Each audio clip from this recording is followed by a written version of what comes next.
నేను నా కళ్ళారా చూశాను, నేనే నా చెవులారా విన్నాను, నేనే నేనే నేనే నేనే అని అంటూ ఉంటా.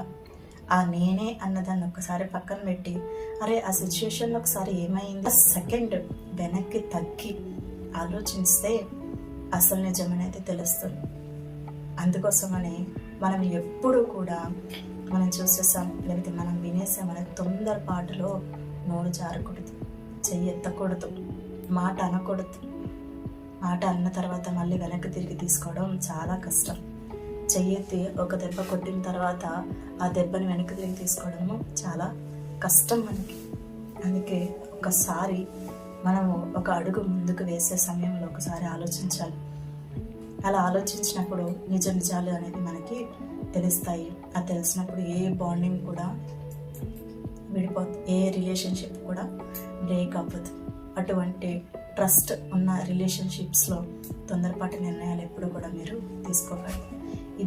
ఇలాగే మన దేవుని విషయంలో కూడా ఇలాగే జరుగుతుంది మనకి. కొన్ని సందర్భాల్లో మనం ఎలా అంటే, అరే నేను నా టైం దేవునికి ఇస్తున్నాను, ఆదివారం వస్తున్నాను, ఫాస్టింగ్ ప్రేయర్స్కి వెళ్తున్నాను, లేకపోతే దేవునికి సమీపంగా ఉంటున్నాను, ప్రార్థన చేస్తున్నాను, అన్నీ చేస్తున్నాను, కానీ ఏదైనా ఒక పని చేయాలంటే అది నా దాకా వస్తుంది, కానీ నా వరకు వచ్చేసరికి మధ్యలోనే అది ఆగిపోతుంది. లేకపోతే ఇంకేదో పని చేయాలని నేను అనుకుంటున్నాను, కానీ ఆ పని ముందుకు వెళ్ళటం లేదు. ఇన్ని చేస్తున్నా కానీ దేవుడు నాకేం చేశాడు, నేను ఇన్ని చేస్తున్నా దేవుడికి అని చెప్పేసి కొన్నిసార్లు దేవుణ్ణి మనం కూడా అపార్థం చేసుకోవడం ప్రారంభిస్తాం. అపార్థం చేసుకోవడానికి 1 నిమిషం చాలు. మనము 100 టైమ్స్ ఒక వ్యక్తికి హెల్ప్ చేసి ఒక్కసారి నో అని చెప్తే మనము ఆ నో అని చెప్పిందే వాళ్ళకు గుర్తుంటుంది. కానీ ఈ 99 టైమ్స్, ఈ 100 టైమ్స్ మనం చేసిన హెల్ప్ వాళ్ళు మర్చిపోతారు. కానీ దేవుడు అలా కాదు.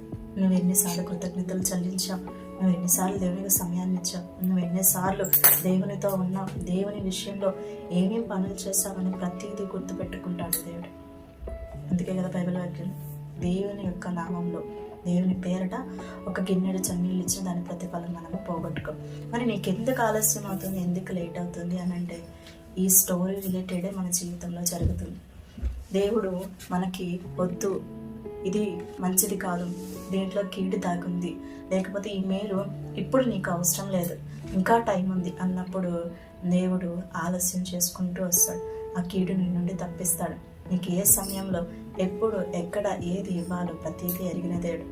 నీ తల్లి గర్భంలో ఉన్నప్పుడే నిన్ను ఏర్పాటు చేసుకుని రక్షణ ఉచితంగా ఇచ్చిన దేవుడికి నీకు ఆశీర్వాదం లేకపోతే నిన్ను ఎప్పుడు గొప్ప చేయాలో, నీకు ఎప్పుడు ఆశీర్వాదం ఇవ్వాలో తెలియదంటారా?